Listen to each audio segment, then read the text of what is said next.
बिस्मिल्लाहिर्रहमानिर्रहीम। उम्मीद है आप सब खैरियत से होंगे। काफ़ी दिनों बाद आप लोगों से मुलाकात, क्योंकि पिछले 2-4 दिनों में जो भी ख़बरों का एक सिलसिला जारी है हुकूमत की तरफ से और फाइनेंस मिनिस्ट्री की तरफ से, FBR की तरफ से, जो भी अब चीज़ें आगे सामने आ रही हैं, उससे एक पैनिक वाली सिचुएशन है। थोड़ा सा लोगों को पैनिक है, लोग घबरा रहे हैं इस बात से कि शायद कोई महंगाई का बहुत बड़ा तूफ़ान आने जा रहा है। मैं अपना कम से कम व्यू आप लोगों को शेयर करूं कि देखें, महंगाई का तूफ़ान कब नहीं आया। पिछले 3-4 सालों में तो दुनिया पलट गई हमारी अब। और जिस आदमी की समझ लें कि एक लिमिटेड इनकम थी, उसका सर्वाइवल मुश्किल हो चुका।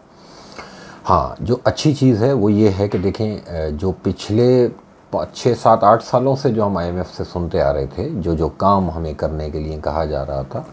वो काम पॉलिटिकल पार्टीज़ नहीं कर पा रही थी और वो अपने वोट बैंक को हमेशा सिक्योर करने में लगी रहीं, जिससे मुल्क की जो है वो इकोनॉमी को जो है वो नुकसान पहुंचा। एक माइक्रो लेवल पे,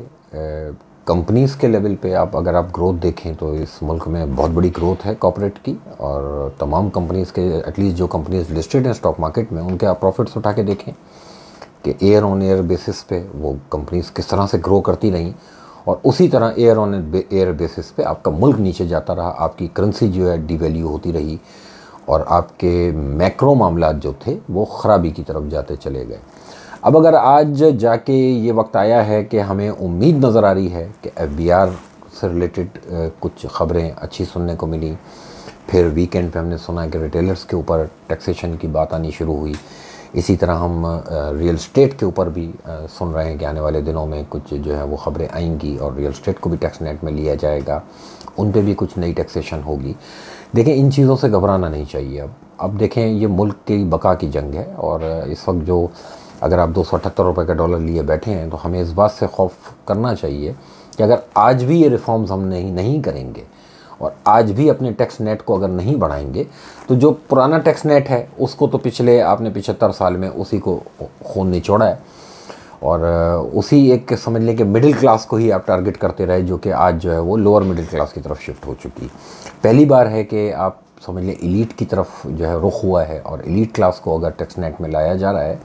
तो इससे ना एक आम आदमी को घबराने की ज़रूरत नहीं है। मुझे नहीं लगता कि इन चीज़ों से कोई बहुत बड़ा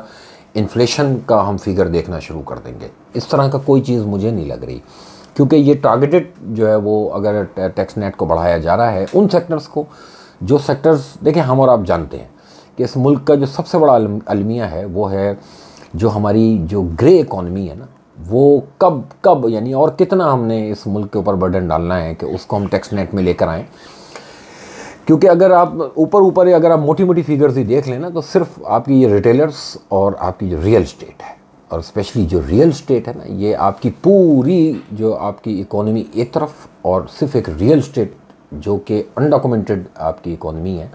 वो एक तरफ। अब अगर आज आपको ये नीयत नज़र आए, मुझको ये नीयत नज़र आए कि हमारे जो पॉलिसी मेकर्स हैं वो आज इन सेक्टर्स को अगर लाने के लिए कोशिश कर रहे हैं, तो उसमें एक तो अप्रिशिएट करना चाहिए, उसको बैक करना चाहिए, और उसमें घबराने की कोई ज़रूरत नहीं है। मुझे नहीं लगता कि बहुत बड़ा बर्डन किसी एक आम आदमी पे आने जा रहा है। देखिए, रिटेलर्स में भी देखें,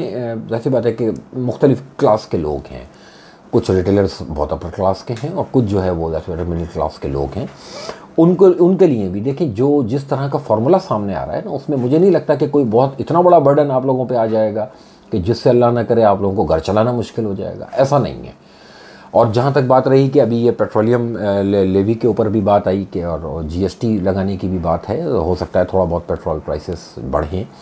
लेकिन वो इवेंचुअली मुल्क को जब ज़ाहिर सी बात है कि रेवेन्यू जनरेट होगा, मुल्क जब टैक्स कलेक्शन ज़्यादा होगी, ऑटोमेटिक उसका इम्पैक्ट आप उसके मैक्रोस पे देखेंगे, यानी अपने रुपये को स्ट्रेंथन होता हुआ देखेंगे। और अगर आने वाले दिनों में ये प्राइवेटाइजेशन का प्रोसेस, ये भी एक बहुत बड़ा मुसीबत थी जो इसी दौर में आज आप सुन रहे हैं कि जो लॉस मेकिंग एंटिटीज़ हैं उससे अगर आप जान छुड़ा रहे हैं और वाकई वो रियल अगर आपको नज़र आ रहा है, जैसे PIE की प्राइवेटाइजेशन, अब एटलीस्ट स्टॉक मार्केट के अंदर PIE के शेयर इस बात को इंडिकेट कर रहा है कि वाकई कुछ चीज़ें बैकग्राउंड पे जो है वो एडवांस स्टेजेस तक जा चुकी हैं। तो ये चीज़ें देखिए इवेंचुअली हमारी इकोनॉमी के लिए फ़ायदेमंद हैं और इसका एक ट्रिकल डाउन इफ़ेक्ट एक आम आदमी पे आएगा। आज वो दौर नहीं है कि आप जो है इन चीज़ों पे घबराएं, और घबरा भी लेंगे तो क्या होगा। घबराहट से ये चीज़ें अब